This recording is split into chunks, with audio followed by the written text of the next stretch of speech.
John grew up wanting to become a military pilot. He went up for a ride in a Yak 52 when he was 8 years old, and he was sold. Amber says her husband, John Sachs, made it his life goal to become a Marine pilot. Fast forward 2 years later, I get a call saying they accepted me. I'm going to officer candidate school. I'm going to be in the Marines. The newlywed couple moving from state to state to begin the flight training process. And I was grateful that he chose me to be someone to share his life with. That was the best thing I would say that ever happened to me, was getting to marry my best friend.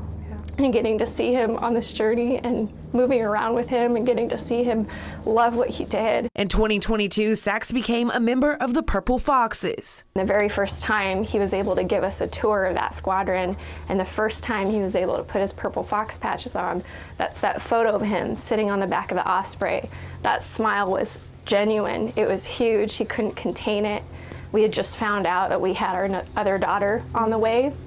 So he was just beaming with pride and joy. Just months later, on June 8th, Sachs and 4 other Marines were killed on board an MV-22 Osprey. When I opened the door, it was a feeling of I don't remember the thoughts crossing my head, but I remember the feeling, and it was just this feeling of, oh my God, this can't be real. This can't be happening.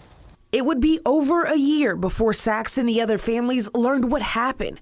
The United States Marine Corps citing mechanical failures as the cause of the crash. When I heard this is what it was, during the briefing, I started switching gears to, but how? How did this happen? We know what happened, but how?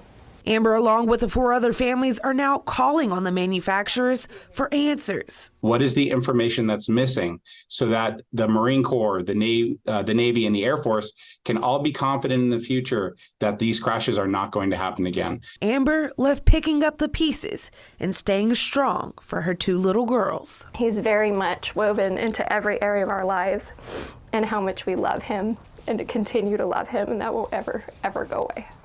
In Lincoln, Danica Hill, KCRA 3 News. In honor of his memory, Amber launched the Captain Sachs Foundation, offering aviation scholarships. She says that he loved being a Marine, an instructor, and a father.